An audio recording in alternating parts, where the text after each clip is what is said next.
ரீசெண்டாக கூலி ரிலீஸ் ஆயிருந்தது. படத்தை பற்றி கலவையான விமர்சனங்கள் வந்துகிட்டு இருக்கு. அதை தாண்டி நீங்கள் ஒரு ரஜினி ரசிகரா, படம் எப்படி இருந்தது உங்களுக்கு? உண்மையாகவே படம் நல்லா இருக்கா, இல்லை மக்கள் சொல்கிற மாதிரியான ஒரு விமர்சனையான கருத்து தான் உங்களுக்கும் இருக்கா?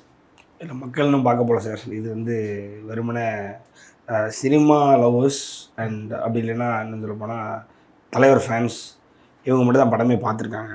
இதில் நெகட்டிவ் ரிவ்யூன்றது வந்து தலைவர் படங்களுக்கு பொதுவாகவே இருக்கும் இல்லையா? எல்லா படத்துக்கும் நெகட்டிவ். ஜெயிலர் ஃபெயிலியர், ஜெயிலர் டிசாஸ்டர்னே டேக் ஓட்டினாங்க. ஜெயிலர்லாம் டிசாஸ்டர்னு யாராவது சொல்ல முடியுமா? ஸோ அது அந்த மாதிரி தான் அதை தான் நம்ம எடுத்துக்கணும். இப்போது வந்து பார்த்திங்க அப்படின்னா சார், ஜெயிலர் வந்து ஒரு கமர்ஷியல் படத்தை இப்படி தான் எடுக்க முடியும் அப்படின்னு சொல்லி 2K இல்லை ஆல்மோஸ்ட் வந்து சினிமா பார்க்க ஆரம்பித்தவங்க, 2Kல ஆல்மோஸ்ட் வந்து சினிமா டிரெக்டர்ஸ் ஆகி படம் எடுக்க ஆரம்பித்தவங்க, cinema lovers who are all born out of 2K, இவங்க எல்லாருக்கும் வந்து ஜெயிலர் வாஸ் ஜஸ்ட் டீசர், ஒரு டீசர் கொடுத்துச்சு சார். பட் கூலி இஸ் ஒரு ultimatum of what a commercial cinema can be or how as commercial cinema can be அப்படின்ற மாதிரி இது சொல்லணும் சார்.